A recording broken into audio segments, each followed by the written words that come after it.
All right, welcome back to another Tuesday edition of Seminole Sidelines. My name is Pat Burnham, and I am joined by Team Osceola tonight. We have a full huddle. We've got the sixth man in here tonight and everything, but got senior writer Curt Weiler with us, managing editor Bob Ferrante, publisher Jerry Kutz, Osceola football analyst Mark Salva, and recruiting writer Nick Carlisle. Welcome, guys. Well, How's it going? Nice Doing light good. show, Nick. Thanks. Yeah, So, it's not quite Garnet, but it's Nick it's is close appealing to our acid droppers in the audience. enough. It could be worse. I could make it worse if you want. No, we're good. We'll leave it at that. I think we've gotten risky enough on the background. But yeah, so listen, we've had 2 days to savor FSU's win over Miami. It was a really busy Sunday from a recruiting standpoint, and all rumors point to FSU being really hot on the recruiting trail. We'll have some more on that later in the week, but certainly had LJ McCray on campus. They got a commitment of Jamari Howard before the South Florida corner before the game. So Mike Norvell is winning all over the place. He's probably going to be able to leverage a raise out of the Texas A&M thing. So, I mean, it's Mike Norvell is winning on all fronts this weekend. But, Mark, I'll start with you. You've had a chance to get back home and kind of do a second watch. And what we're going to start with is the Miami win. We've got some time to fill. We don't really go back on Tuesday nights and review games, but since the college football playoffs have come along, we've moved our Sunday show to Tuesday, particularly with what's going on with recruiting at the last several home games. So, Mark, just your feedback on what was an outstanding performance by the FSU defense, a instrumental performance by the maestro of punting, Alex Mastromano, and then Keon and Johnny on offense were basically the offense, and not sure if the game would have turned out the same if they had not gotten back healthy after they sit out the Pitt game. Mike Norvell got a great return on his investment in trying to keep those guys healthy and not play them in Pitt, and they came back. But take it away, sir. yeah, no, I mean, I said in the instant reaction, I was there. Number one, the atmosphere was incredible, about like you'd expect an FSU-Miami game at Doak. But, looking at the game again, man, I tell you what, it shouldn't have been that close. It really shouldn't have been. I mean, the opportunities we had to make plays based on how they were playing us, there were so many opportunities there. And I see what the game plan was on offense. I mean, it was the things they were trying to do. I mean, we were several shoestring tackles away from breaking some big runs. I mean, we were there was a lot of opportunities in the passing game that we didn't quite pull off. I mean, it was really, golly, it could have been a lot worse. And, I predicted a 2-touchdown game, and it was moving that way. I mean, we were up, I guess, 20. 7. What were we? Yeah, 27-13. Yeah, we're 27-13. Yeah. And I predicted, 34-14, and it was going that way, except for that one play.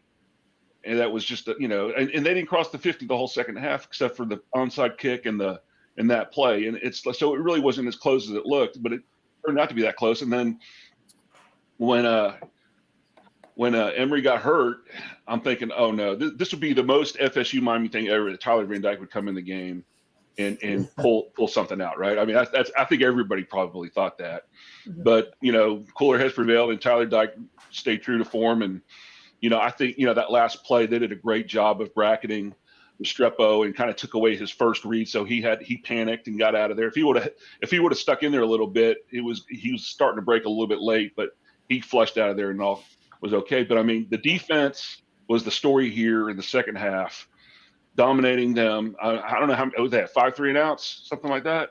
Yeah. In this, yeah, 5 3 and outs in the second half, didn't cross the 50. But to me, the missed opportunities on offense were just immense. And then, of course, Keon Coleman being the difference maker, both on his touchdown and on the punt return, but converting those opportunities was big. And of course, the missed opportunity on the field goal in the second quarter, I guess it was. Yeah, the second quarter. Get down there after the Ja'Kai Douglas RPO, getting down there. That to me was a missed opportunity. I don't know. I just, obviously you just want to come out of there with a win, but I just see there was just so much the way they were playing us, man. There were just so many opportunities one-on-one on the outside and with the slot receivers, and I mean they were going to load the box and they were going to blitz and they were going to come, and to me as an offensive guy, I love teams to play me like that, especially if I think I can win on the outside and I have a quarterback with some poise, right? Those are great opportunities to make plays, and we pulled some off, but I thought there was a lot more out there to get. It is what it is. We won the game. We're 10-0. We're undefeated in the conference, and I guess what we did what we had to do to win the game, and that's the thing about this team. Here's the thing too. This thought went through my mind. We do things that good teams do, and that win games. We don't turn the ball over. We don't have stupid penalties. We don't make stupid mistakes, force the ball, do those kinds of things. And Miami is kind of like where we were about 3 years ago. They still do those kinds of things. They do things that cost them ball games. And, hey, you got to give them credit now. That defensively, they're the real deal. I don't think they're as good as Clemson personnel-wise, but they play, and they're very effective with their scheme, with the pressure. But, we do things that good teams do to win ball games, and that's something to not take for granted, right? Because we took it for granted for so long, and then we were doing stupid things that cost you ball games. And I remember being on this thing and saying that, going, if we could just cut out the stupid mistakes, we'd be so much better. And we don't do those things. Yeah, 3 penalties for 35 yards, as you said, no turnovers. No turnovers. I mean, that's what good teams do, and that's what wins ball games. Won the kicking game, no missed field goals, I don't think, but to their one. Yep. Or their 2, or 1 missed field goal, and really the only mistake in the special teams was the onside kick call, which you handed. It was there. It was there. Let me take, it was there. But you gave Miami if 3 that ball points. doesn't bop a little too high, they get that. If that ball that thing hung up forever, didn't it? Man, that thing hung up forever. And so, I know a lot of people are saying that's a stupid call, but I mean that's Mike, and that's why we like him, right? No doubt. He's aggressive. John Papuchis said yesterday they were always going to do that all week. He said if we won the toss and deferred, we may have done it on the opening kickoff, is what he said. Yeah, that's why they kept us out of the IPF some last week. I think you're right. Yeah, there was a chunk of special teams on Wednesday we didn't get to watch. Yeah. Well, no harm, no foul, as we've talked about, but it did lead to 3 additional points. I know, but you know what? That's what makes Mike. And that's what you take that because you get the other. Right, it's part of the package, and so I was okay with it. Yeah.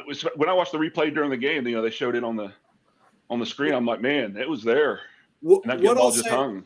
They don't do that blindly. John Papuchis and that whole staff does their work over finding teams that they think they can exploit. The teams that take off before that ball's kicked, just thinking it's going deep, making assumptions, not being smart. They see something. It's not something they just do based on nothing. I don't think anybody on this thing right here thinks they did it blindly. No, I'm saying that for the people. I'm saying that for the people because there's some people who may not understand the reasoning behind it. Yeah, listen, they saw something. Listen, as I told Mark on first impressions, no harm, no foul. They didn't get hurt by it at the end of the game. Yep. On the other hand, if they had driven that last drive, could have just been a field goal. All they needed was a field goal if Miami had scored a touchdown on a short field. So I think those are all fair points. But yes, it certainly, as you and Mark have both said, it was there, but it did not work. And no harm, no foul. We know Mike's aggressive. That was his 4th down call of the game. So, but Bob, what were your top takeaways from the Miami game?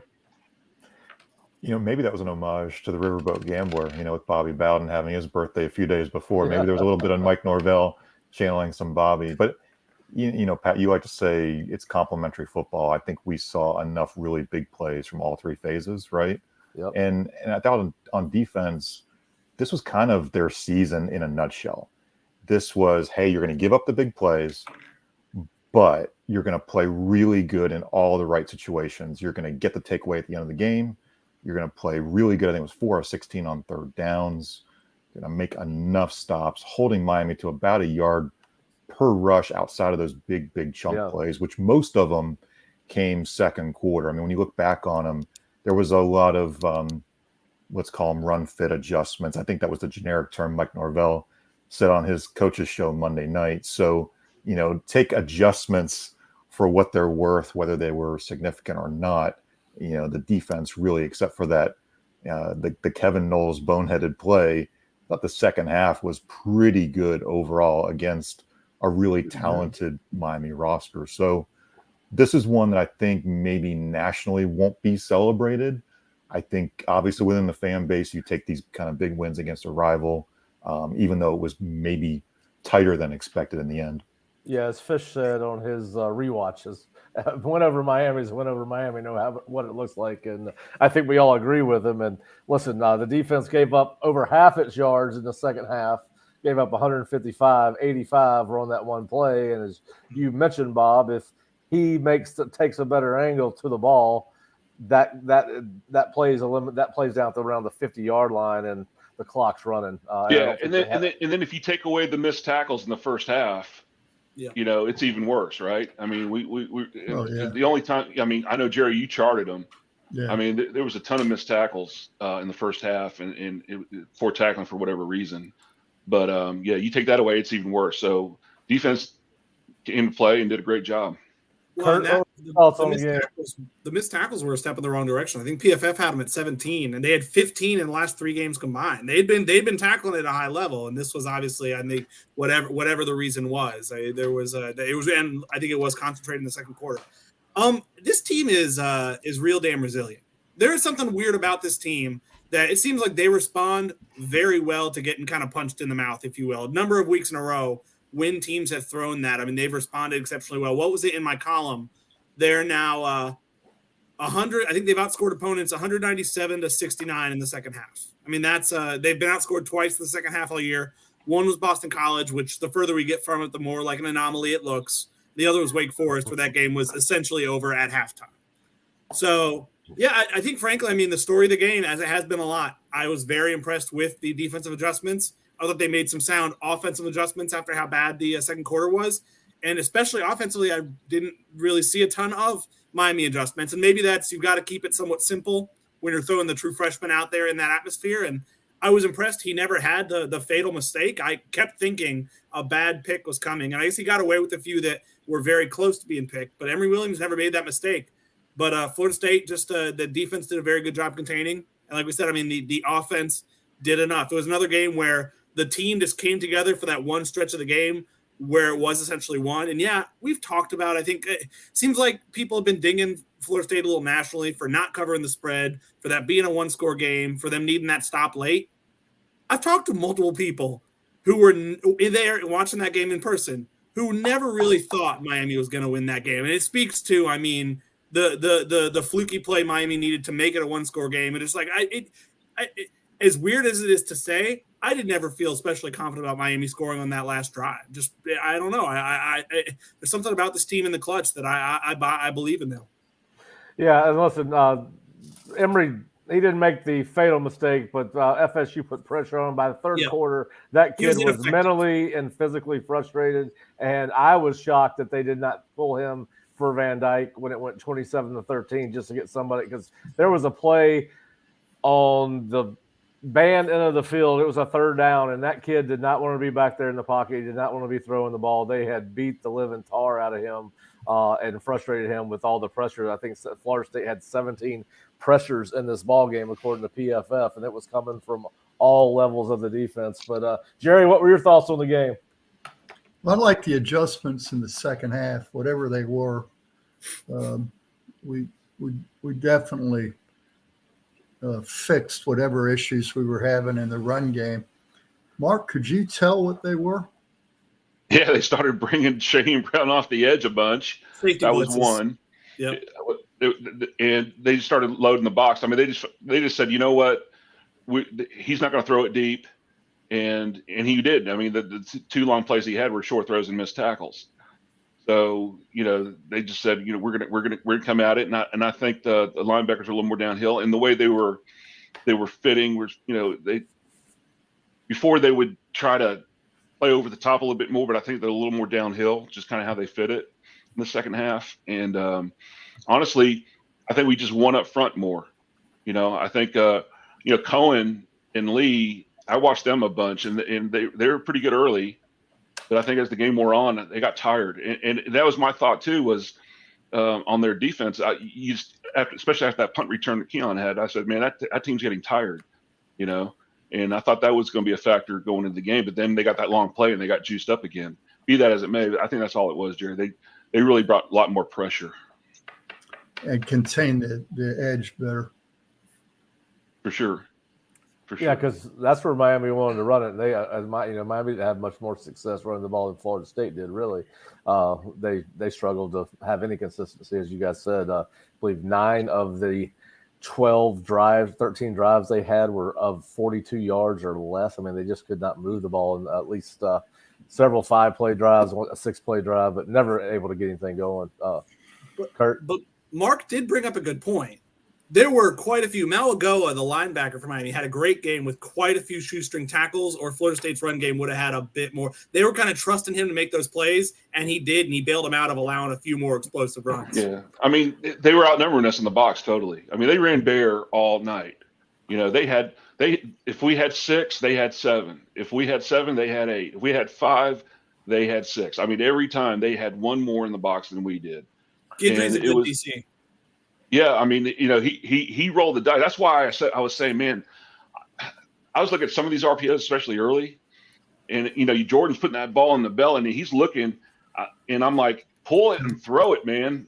Yeah. They were 6 to 10 yards off our slot receivers, even our outside guys, and it was there. I mean, I'm surprised we didn't throw more RPOs. The one that number 0, what's his name, Ja'Kai.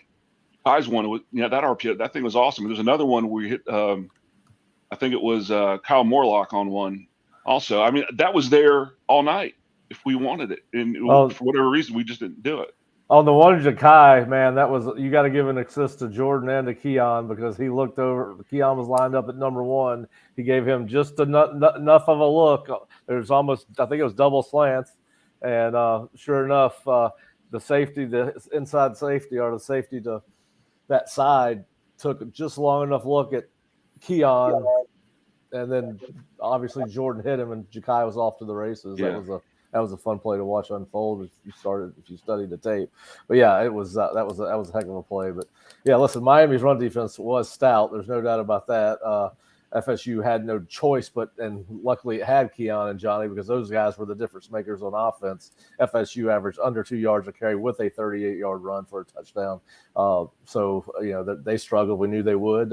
It's what we anticipated coming into this game. And as you guys have said, they found a way to work around that. And we mentioned that last week, that Mike Norvell, since he got here back in 2020 and 2021, when they were undermanned at offensive line, they were able to scheme just enough success in the run game to be successful in some games. And obviously now they've got some more talent on the offensive line and able to do a little bit better than what they were doing those years. But yes, you know. Oh man, hey, when they ran those quads, you know, when they came out of that quad, they did quite a bit of that.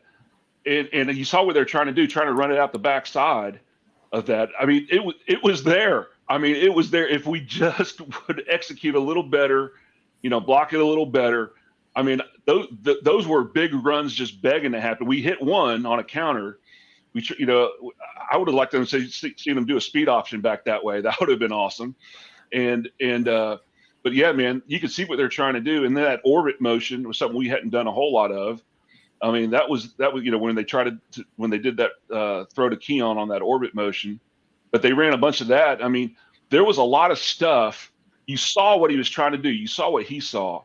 And it was more like we're going to try to hit chunk big plays out of this stuff, rather than, you know what, we can get, you know, we can run RPOs, we can run, you know, slants, we can throw, you know, some man beaters that would be really effective. But for whatever reason, we just didn't do a lot of that. And we didn't throw any interceptions.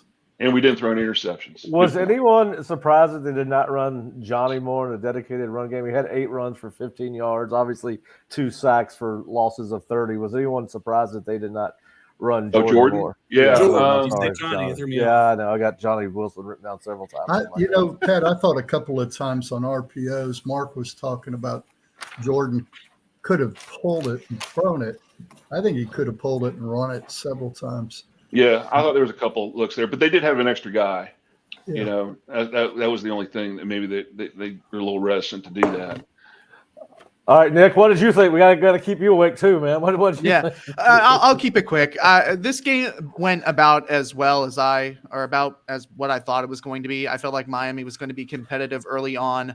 It was probably going to be a closer than a lot of Florida State fans wanted the game to be. But in the end, a couple of things would really allow the Florida State team to be able to pull away. One, the amount of depth that this team has, especially on the defensive line. It was a good shout by Mark, who said that Lee and Cohen were getting tired towards the end of the game, and the ability to bring in fresh legs in pairs of two on the defensive line really helped this Florida State defense kind of shut things down in the second half. And I also think that, we need to give Adam Fuller his flowers for having, again, a great set of adjustments coming out of halftime. Loading the box a little bit more, making sure that the ends weren't going 5 to 7 yards too far up the field, which is what kind of sprung some of those really big runs towards the end of the first half for Miami. Kevin Knowles had a pretty terrible game. He was responsible for a couple of big Jacoby George breakout runs or runs after the catch. But, other than that, Florida State was able to pull away. And realistically, in my mind, I know the score is what the score is, but in my mind, without that fluke play, this is a 14-point game. Florida State covers, and this is a very solid rivalry win. I didn't really think at any point that Florida State was going to lose that game. It felt like they had the maturity and control of the game throughout, even though Miami was extremely competitive. And hey, that is a really talented team. That's a talented team. They have playmakers all over the field.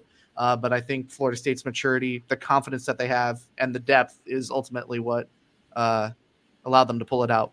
Yeah, I think FSU's depth was certainly a strength in this game. Miami had very little at any position. They did not have a really competent passing game. I know Mario Cristobal thought it was going to start to progress with the quarterback change. He had mentioned the digression they had taken over 4 weeks, but and I know he threw an interception at the end of the game, and he had nowhere to go with the ball. I mean, he had to throw it. It was fourth down. But listen, that Alex Van Dyke, the ball comes out of his hand a lot different than it does Emory Williams. And I think Mario made a critical mistake before the game even started with putting Emory Williams at quarterback in this environment. Well, you saw how much smoother the passing game with Van Dyke was, even though he rolled out of the pocket and threw a pick to end the game, but he went right back to Restrepo. And the couple of throws that he had in one-on-one coverage against Renardo, and I can't remember who the receiver was on the left-hand side of the field, those were fine throws too. But go ahead, Curt. I think TVD would have given them a better chance to win the game. I think TVD also would have given them a better chance to get blown out. Yeah. Because you can't ignore the mistake proneness. But you got to go high risk, high reward. It felt like they were choosing weirdly. They're going to a freshman for stability. Well, yes, and I would certainly have put him in at 27-13 when Emory Williams was. I think you're right there. It was visibly. Here's my question. Yep. They looked pretty beat up. I mean, Ken Kitchens was hurt. Yeah. Guys were beat up pretty good. I'm worried about them playing Louisville next week. I don't know. I mean, they got to be hurting. They got to be hurting. And I think not only are they hurting, they're probably. Would you expect a little bit of a hangover from this Florida State game? Absolutely. Just a little bit. So I think you're spot on there. Well, listen, I think Louisville needs to be the team FSU plays in the championship game because they're going to be the highest rated ACC team if they win, other than Florida State ranked. North Carolina's got 2 tough games. Who knows whether they're going to win both of those? If they don't, they're going to be right on the edge of the top 25. I don't think you want to play somebody in that playoff game. So I hate Miami's beat up. Everybody is this time of year, and I'm sure. I think I'd rather play Louisville too, honestly. Yeah, well, I just want to see Drake May. Yeah, well, yeah, he gets hot, you're in trouble, and there's no doubt that the quarterback from Louisville is not the playmaker that Derek May is. No. In fact, and they don't have a Tez Walker, whatever his name is. They are very run game oriented. Yeah. And I think that works to Florida State's advantage too, because obviously they have been very good against the run. Jerry, I think the big thing you said at the start of this is if this playoffs selection comes down to a beauty contest, which it can, you want to be able to beat a team that's a top 10 team. You may need a quality win before this thing is over. Not unless you lose. I don't think. There is no world where a 13-0 Florida State gets left out. I'm not getting. I can't. It doesn't hurt to have it. Sure. I don't disagree, but I think if you're 13-0, you're going to be in. If you lose one, you're probably. I think it's going to be closer than you think if Washington ends up 13-0. I think it's going to be a lot closer for Florida State than. But so Florida State may fall, maybe 4, maybe Washington jumps them, but Ohio State or Michigan's losing. We know one of the 5 undefeated Power 5 teams is losing. There are going to be 4 at most left. They're not going to put an undefeated. They're not going to leave out an undefeated conference champion for a one-loss non-conference champion. There's no way. We keep saying that until they do it. Yeah. Well, there's a first time for everything. Yep. Well, and let me pose this: what if if Alabama beats Georgia? Yeah, Georgia's getting left out. Yeah, man, Georgia's getting left out. National champion. Can't do it. Mark, you've even got Alabama in your top 4 today. I do. I think they might be one of the 4 best teams right now. And listen, that is what the College Football Committee playoff is charged with: getting the 4 best teams of the playoff. No, I have a hard time seeing it. I'm not disagreeing totally. I'm just saying that stranger things have happened. And if they set that, I guess it doesn't matter next year. Yes, 12. this is the year. Precedent don't matter. We're going to be doing 3-hour shows next year. Yes, this is going to be the. I would want to see that Mike Norvell press conference. Like, we don't have Mike Norvell's not one for scorched earth. Good Lord, would we see scorched earth Mike Norvell? All right, so you brought it up, so let's talk about it. You went straight to Mike Norvell's press conference, and obviously it was he was in a good mood. I did notice that on what little of it that I was able to catch. He seemed to be more chipper than other press conferences. But one of FSU's former coaches was let go at his job at Texas A&M, and as FSU fans are going to have to get used to every time a big name program comes open. As long as Mike Norvell is here and winning at a high level, his name's going to come up. He said most of the right things, guys. This is a special place. He's happy with what they are doing at Florida State and what they're building. And, he's flipped the program where people are talking about him losing his job to whether they're leaving for a new job. You guys were there. You got to read body language. You got to hear tone. It sounded like I'm not considering any other jobs, but it was not a Dan Lanning, hell no, there's no way I'm going to leave Oregon statement. So just y'all's thoughts on, I've already said in Takeaway Tuesday, I do not think Mike is going anywhere. I gave my reasons for that, including the timing of when this job will be closed in relation to FSU and Mike Norvell chasing a national championship. But Bob and Curt, you guys were there. Y'all start. So I agree with you. It was not the hell no of Dan Lanning, right? But I think we talked about this throughout the weekend that the calendar now really, really is challenging for college coaches in December. You've got the conference championship games. Yes, there is a bit of a recruiting dead period, but that portal window opens up in a heartbeat on Sunday, December 3rd. Then you get right into it for 30 days. You are, Pat, as you said, you are re-recruiting your own roster, whether you're staying at Florida State or whether another coach is leaving for another job, right? And you've got the early signing window too. In addition to, why don't you coach a football team in a bowl game of sorts? The December calendar is a mess. And I think this is why Texas A&M made this decision so early. Get out in front of it. You've really got a short list of guys. You jump on those guys. But Mike Norvell in a 10-0 season with everything that he's built, with a top 5 signing class that who knows could get better, it ain't going to happen. And I do think you're right, though. He's going to get a nice raise because this is the way the college football world works. He was already set to make the smartest man in the face of college football. Go ahead, Curt. He was already set to make 8.65 million next year. He's getting a raise from like 6 something to 8 million something. plus bonuses. I think it's going to be even more than that. Let's be real. I think it's gonna be more than that after this year. However it ends, you have to imagine that'll be the case. Why would he leave now when he kind of just got things rolling and, like you said, has that class come? It just doesn't make it beyond the timeline of it all. And my thing with the whole, there's no right thing a coach can say, because like the example I'll always use is Nick Saban sitting there and saying, I'm not going to be the next head coach. Sorry, Dolphins fans, but saying I'm not going to be the next head coach of Alabama. And then he became the next. Like, there's just, you can outright say, coaches can lie. People can lie. Like, I just don't read anything into entirely saying just because they said that means their word is their bond. They're going to be out for their best interest. Well, look, here's the other thing too. By the way, Buddha in the house, Greg Leonard, my buddy.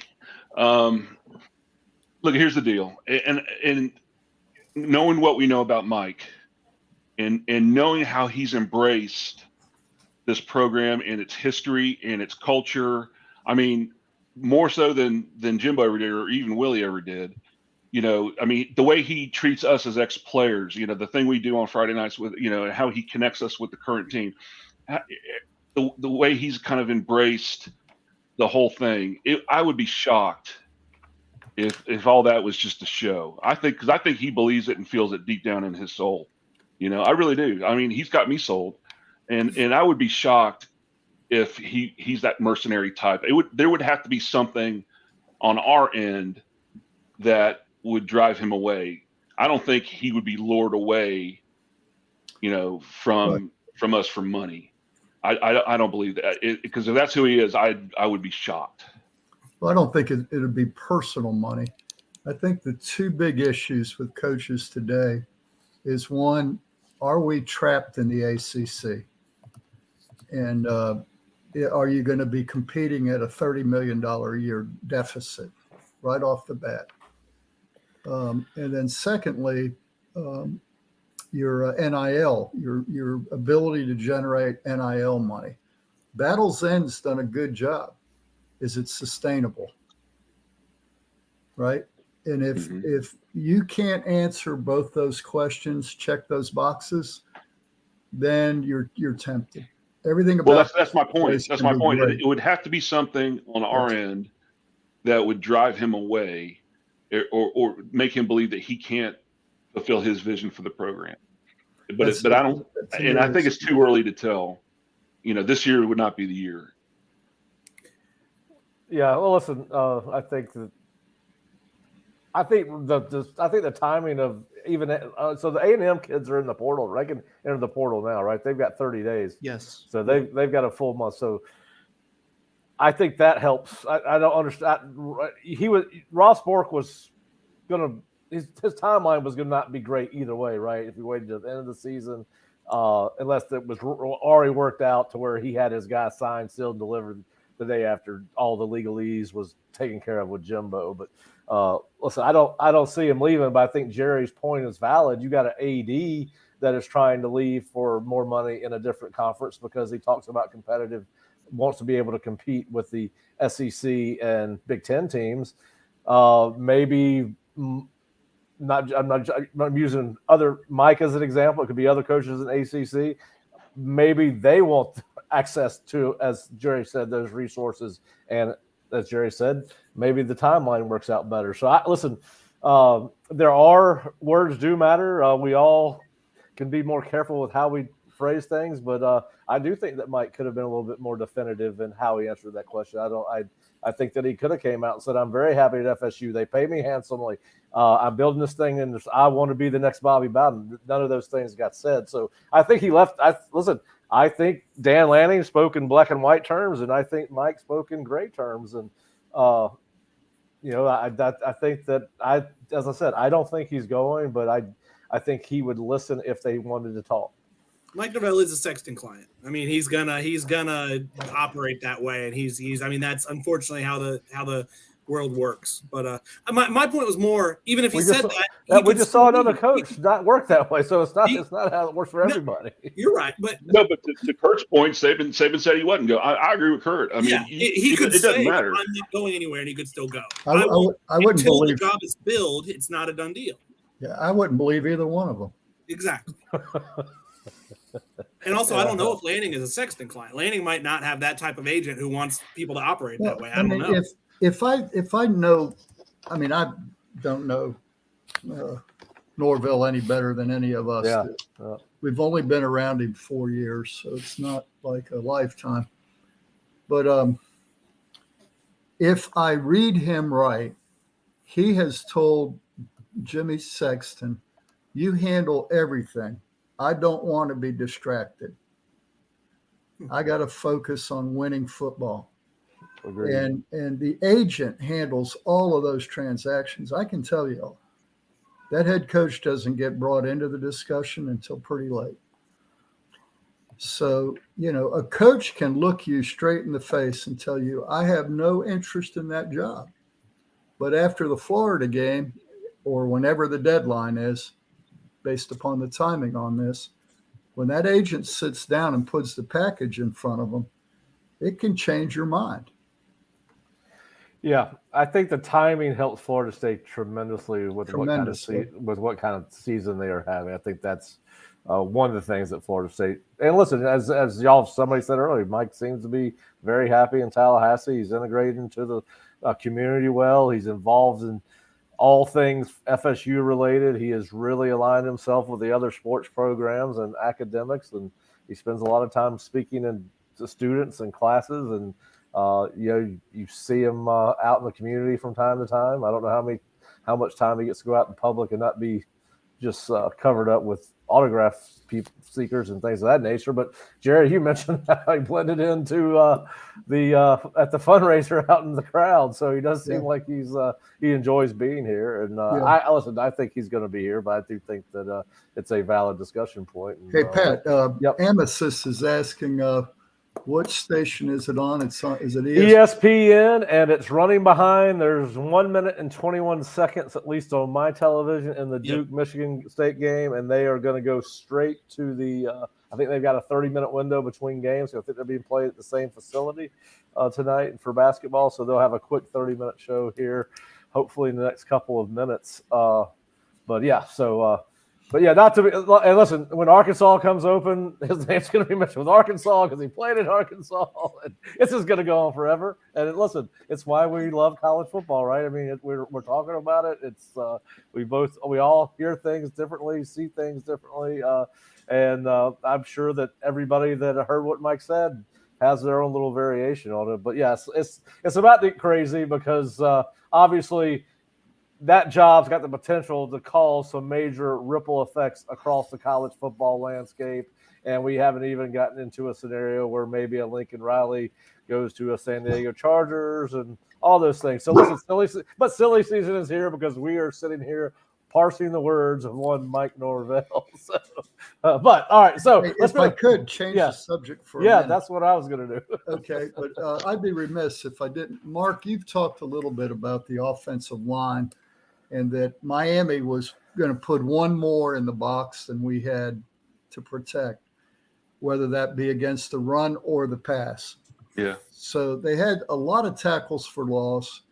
They had 3 sacks, which is their average is 3.3.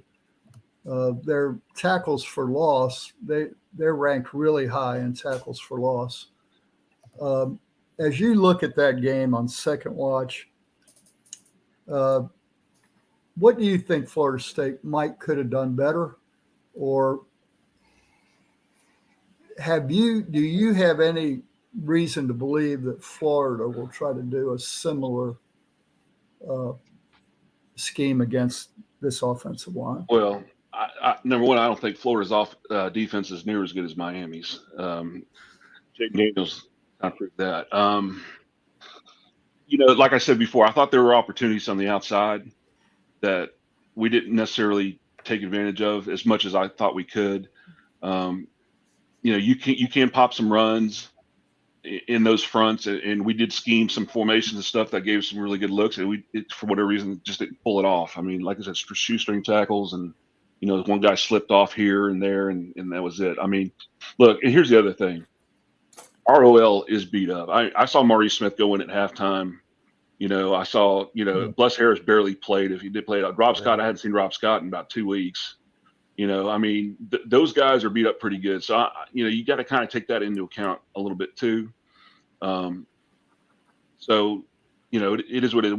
We weren't just a mauling offensive line anyways, but we were pretty good in pass protection, and they got that last sack up the middle. That was a miscommunication. You want to take care of the inside first, and there's several ways you can do it. And I try to parse out how they would have done it if they would have had the right call on. Be that as it may, bottom line is they brought 6, I guess, and we were blocking 5. Maybe they brought 7, we were blocking 6. I'm not sure. Bottom line is they had more than we can block.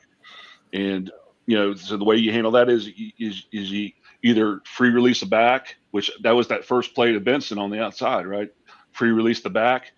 And, all of a sudden the guy that's blitzing is the guy that was supposed to have him. And, there's little things you can do to break open some wide open plays and get them out of that. And that's the thing you like to do. The other thing you can do is go ahead and max protect.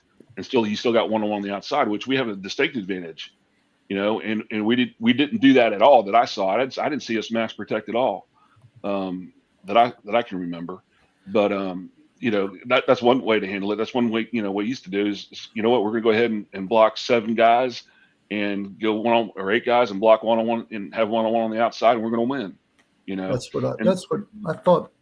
I thought I saw a couple of times we had 2 H-backs and one running back, and basically man coverage with the wideouts. Yeah. I think I only saw that once or twice in the game. Yeah.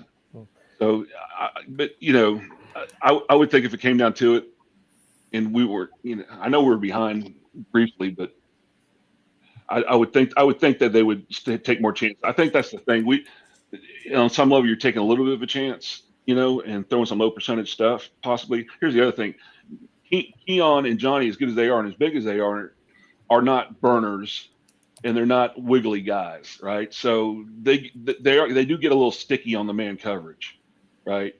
And, that's why somebody like a Jeremiah Smith or somebody like that would be awesome. You get a burner that can just scorch man coverage with speed. We don't have that guy necessarily. And that's something that we need for sure.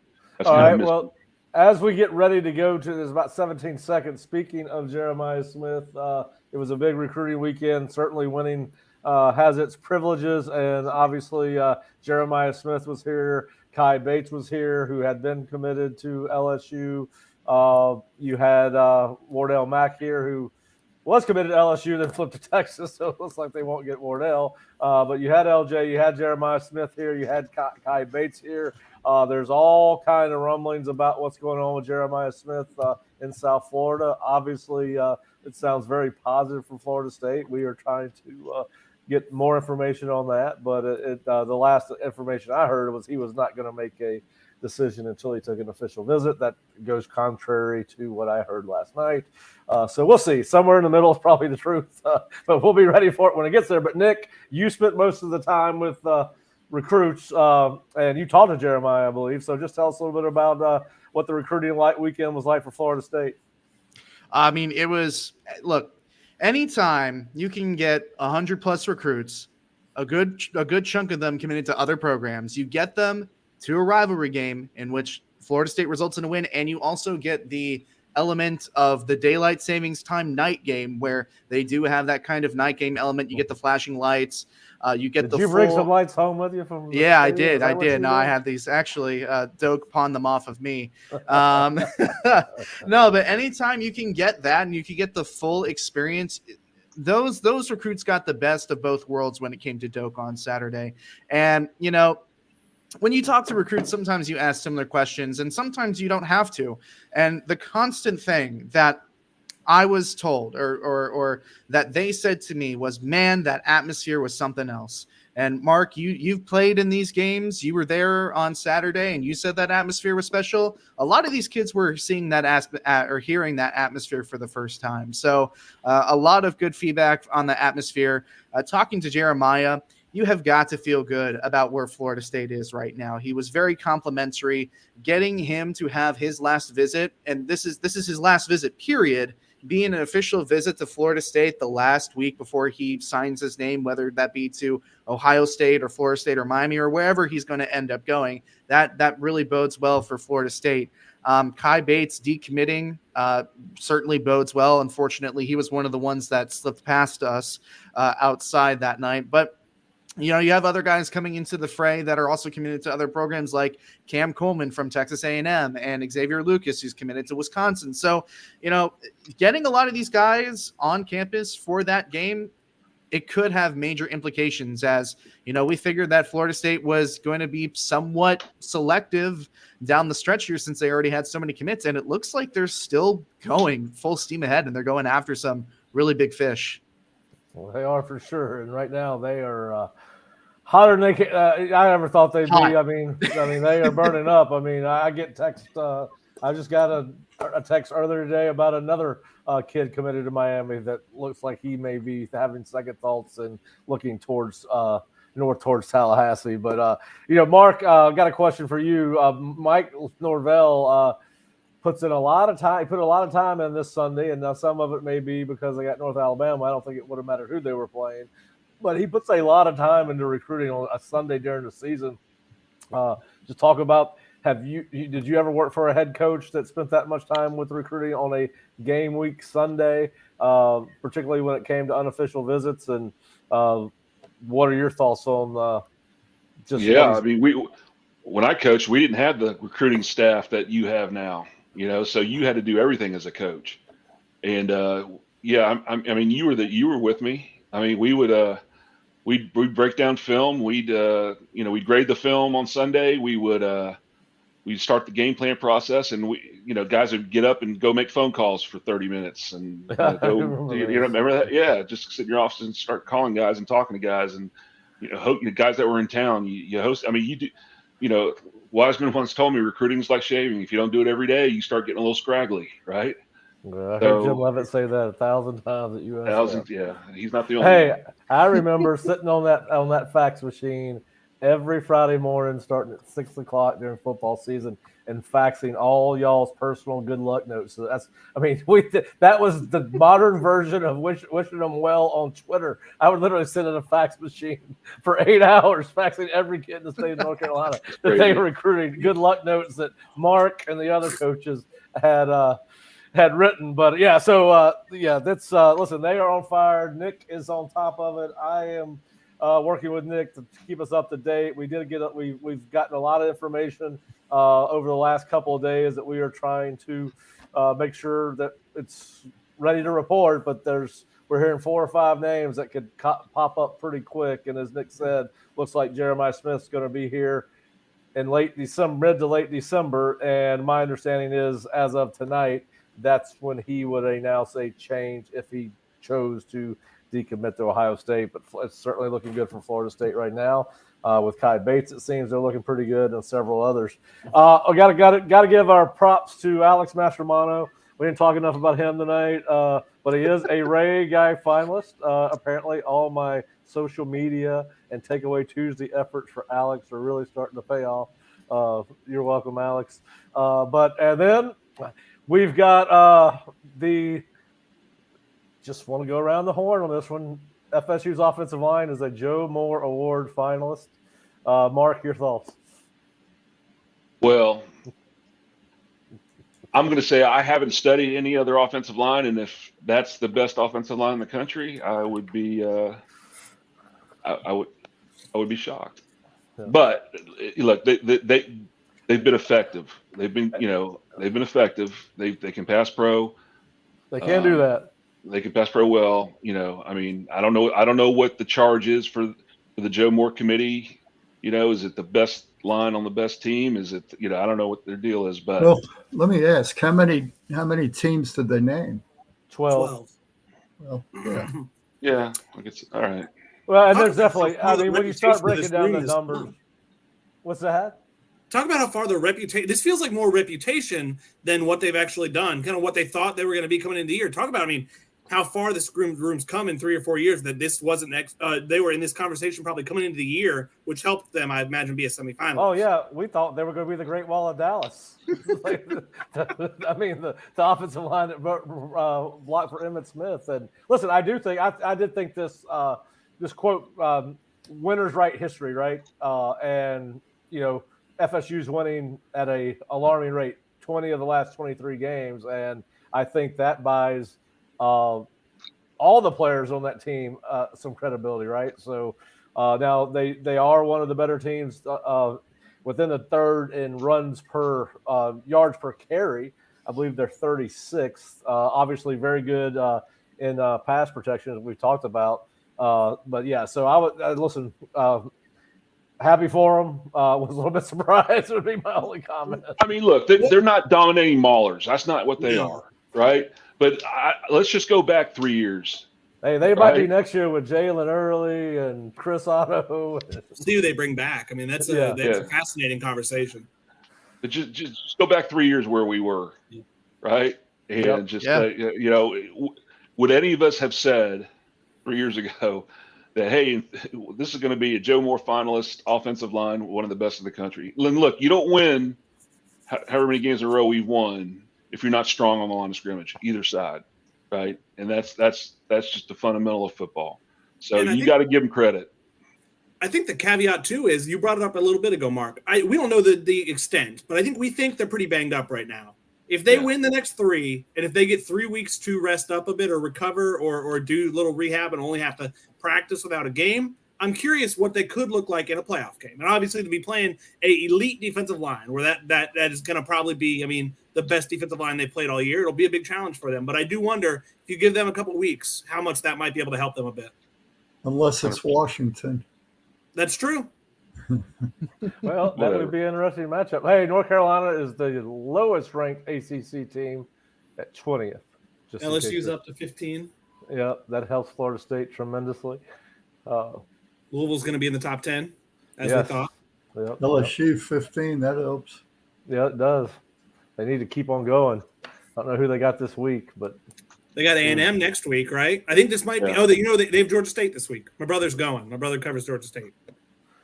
I've been said I'm very upset with him that he gets to cover a game in Death Valley, and I got to cover the game in New Orleans. Yeah, right. The actual stadium. Well, you got to cover a game at Pitt.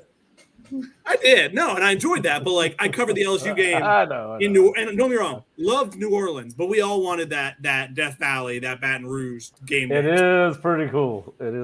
So Oregon State's 11. That means Louisville is 10. 10. Oregon State plays Washington this week, right? Yeah. I believe so.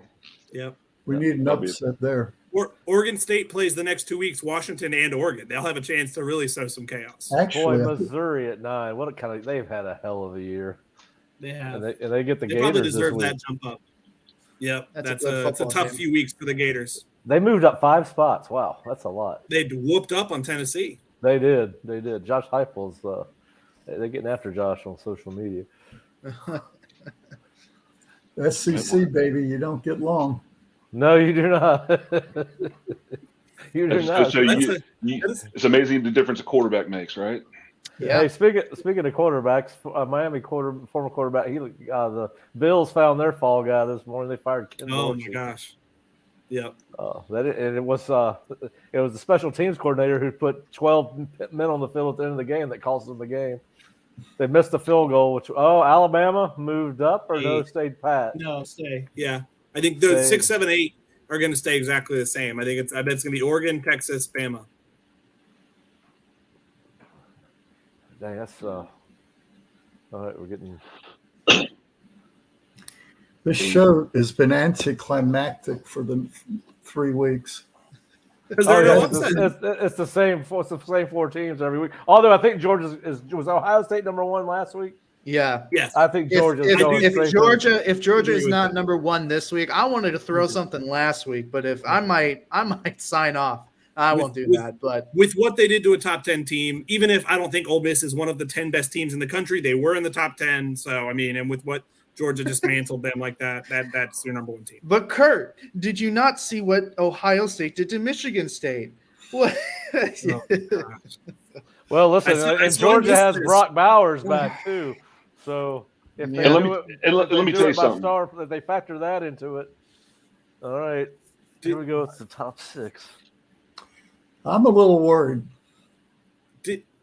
Yeah, For what? It doesn't mean anything, is what I will say. I'm Tonight not. doesn't mean anything. It does. Just This does win. not mean a thing Hey, until by the December way- 4th or Hey, December by the- 3rd. Can somebody answer this question for me? There may be a legitimate reason for it. I don't know. But why, once the college football playoff committee poll comes out, do we still have an AP and a coaches poll that don't mean anything? I think it's Because just people make tradition. commitments to do those the whole year. Yeah, it's tradition. Yeah. Okay, but that's it. Some There's people no like other. brownie points. So technically, isn't like the AP number 1 the national champion? And like, because the AP does a preseason poll or a postseason poll. I don't think the college football playoff does a postseason poll. I think. But the national champions crowned by. Yeah, I mean, it's yeah, ERP is weird. going to be who Anyway, won the I playoff. just didn't Their know AP if maybe number all one. the other bowls were tied into AP poll rankings. I guess might have been a better question. I didn't know. Maybe outside the top 4, they don't pay attention to the college football rankings, and it's straight off AP. All right, here we go, boys. Oregon 6. Uh-oh, Jerry, don't get too nervous on this. This don't mean a thing, Jerry. That's right. I'm on Jerry's side though. This one after what they did to Utah. Nope. Oh, there's step number 4.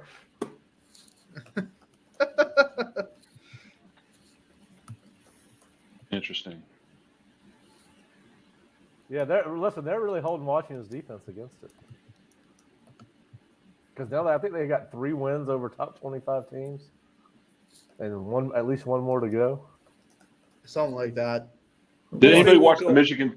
Anybody watch Michigan Penn State? Anybody watch that game? I watched some of it before having to head into the stadium. Florida State stays at 4. Yep. Now the only Michigan- question now is And the crowd goes mild. That's Yeah. right. That's right. Thank goodness anticlimactic again. I do wonder, with Florida State playing North Alabama, if Washington beats a top 11 team this week in Oregon State next week. Kick that Washington rock might- down the road. Kick that rock down the road. They might. But again, Washington's got a tougher schedule left because they've also got Oregon in the Don't conference you championship. ever underestimate a group of gentlemen from Northern Alabama. Yep. Who There's coming off a bye week? There's a track record.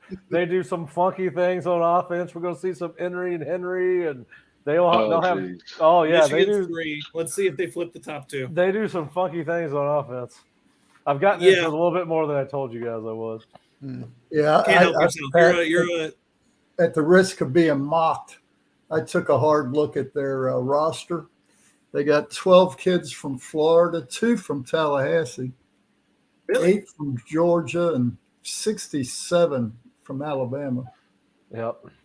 I bet they got a lot of kids that didn't quite make it at Alabama, Auburn, and Well, they got a like bunch that. of transfers from places like that. Yeah, Ohio Georgia. State. All right, Georgia. Georgia. So finally, the college football committee has gotten wise and ranked the top team in the nation number 1. They now have a little bit more validation, or I wonder how many hours of debate that took. I bet it's pretty much sit in the room, drink some coffee. You at the National Hurricane Center, Mark? What is that? What's Mark got going on? He's got a subtitle that says National Hurricane Center. I don't wonder if there is That there was- an inside joke there. That was my title for last week's Last week's okay. game. Yeah. Yeah. Well, The Hurricane expert. stories of Bob. Yeah. I thankfully only prepped it thinking they were going to stay at number 4. I bet on that, and I bet Mark correct. Cantori. all right. Does anybody have any issue with where Florida State is ranked? Nope. No, I mean, I'm happy. I said it last week. Florida State's going to remain at number 4 until Michigan, Ohio State play each other. I know Mark had them ranked 2. Jerry, you had them ranked 3. No, I had them 4. You had them 4. That's right. You and I had them 4. Nick, you had them 4. Yes. Okay. Mark, you had them. I had 2. I think we beat Ohio State or Michigan. Where would you, Bob and Kurt, Wow. where would y'all have had Florida State ranked? Just to bring some symmetry to the proceedings. I would only go 3 because I wouldn't mind seeing Florida State play Ohio State. I think that's we've discussed this. I think that's a winnable matchup for the Seminoles. Where would I that think- game be played?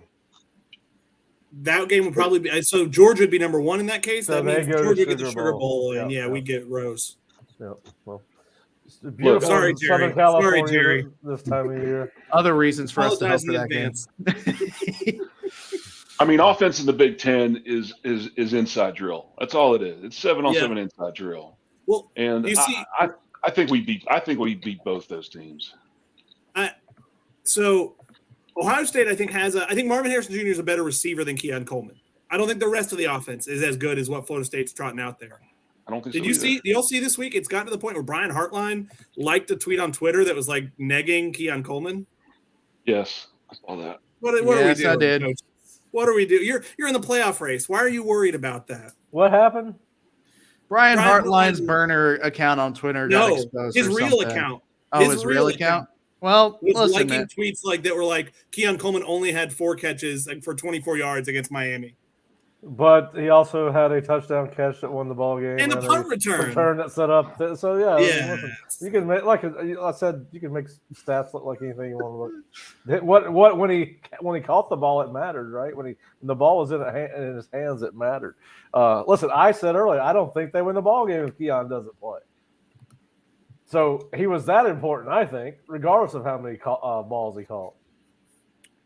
100%. Whatever, to answer your question, I don't think I ever said the truth of the matter is whatever I think so. If all the Power 5 teams win out, I think Florida State ends up being 4. I think if Georgia, Michigan, Ohio State, and Washington all win out, Florida State's going to stick at 4. Washington will eventually, at some point, jump them. I think if Georgia loses, I think, or Washington loses, I think Florida State goes up to 3 or 2. I think it comes down to how many unbeaten Power 5 teams are left.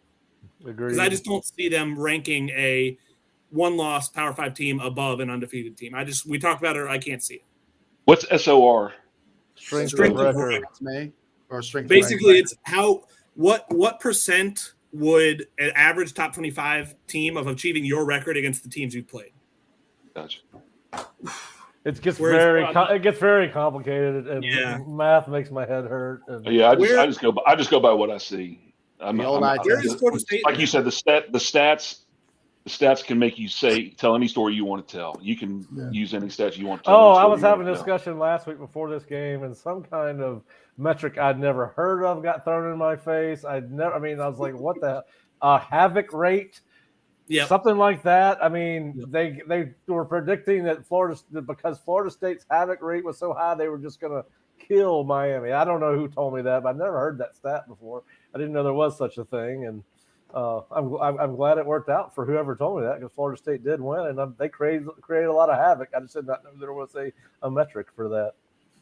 You know what's crazy that I don't think I realized until I looked today? So the athletic track stop rate, which is basically, I think it's like the amount of defensive drives that are that make the offense ineffective, and it's like points per drive you give up, basically. Florida State's like 8th in stop rate. Georgia's like 12th. Yeah, I used that stat a couple of times, Curt, this year. And it's pretty good. It's a pretty good stat. I think we were 3rd or 4th in that category earlier this year. We've fallen a little bit, apparently. But I got to think, because of that rate, there's a rate there's a metric for the teams that you accumulated your stop rate. I mean, where does it end? I mean, the stop rate is one thing, but who did you stop? Yeah, because Michigan's stop rate, Michigan's number 1, and they're allowing 1.71 points per drive. And they're not stopping anybody. And they played one team, worth a heck. Yeah. So this whole thing is, listen, it gives us something to talk about and try to. Michigan, actually, when you look at Michigan, they've had a bunch of games this year where they've only been scored on once. Well, do you see the crazy stat last week in the Penn State game when Penn State had 1st and goal? I think in the 1st or 2nd quarter, it was the first time any team has had 1st and goal against Michigan this year. By the way, inside the 10-yard line, and that pathetic offense got 1st and goal on them. Speaking of Michigan, do yourselves a favor and watch the Jim Harbaugh Monday press conference. It is a thing of beauty. Apparently, his America's team, baby. His body is the thing that viruses hit and he shatters. It's then he was like, feeding his chickens and how chickens have been. He bought some chicks during COVID for his kids. They don't take care of them, so he's got to clean them, feed them, all that. But how they're good for his mental health. It's a fascinating 41 minutes. We found somebody with a worse health routine than Aaron Rodgers. His long-standing thing with chickens is he doesn't want his quarterbacks to eat them because doesn't he say they're nervous birds? Yes, he's an odd. He says he's come full circle on that since he actually has owned chickens, and he's very much pro chicken now. So anyway, do that. That's a fascinating 41 minutes, and one of my favorite things to do is to listen to these guys talk and see who can say the most without saying anything. It's like I want to do coaches that don't say shit for 41 minutes. Who's the king? But anyway. He was awesome. It's well worth your time. Watch it as you're going to sleep. He actually, now listen, he will sit there and think about his answer for like 10 or 15 seconds before he gives it. And most of his answers when he answers a serious question are pretty good. But anyway, yeah, fascinating time with Jim Harbaugh. Speaking of Michigan, he's the only one I got to last night. I'll have to get through more tonight. Put Cristobal and Harbaugh in a debate. Oh, Harbaugh would destroy him. He would destroy him. He would destroy him. I think that would be where Mario took a knee and said no mas. Look at that. We have the second highest chance of reaching the CFP. That makes sense given what you have left. And when you couple that with our stop rate and havoc rate, we're pretty much guaranteed a spot. Spin rate, turn rate. That's right. And our light show. Yeah. Right. We got the best light show. And if you add the recruiting hotness metric, there's almost no way we can lose. Atmosphere rate. That's right. All right. This has gotten too silly for me, guys. All right. Well, listen, guys, I appreciate you joining us. If you're not an Osceola subscriber, please go to theosceola.com or floridastate.rivals.com. Greg Leonard said we have the Ken's Tavern rate. He's right.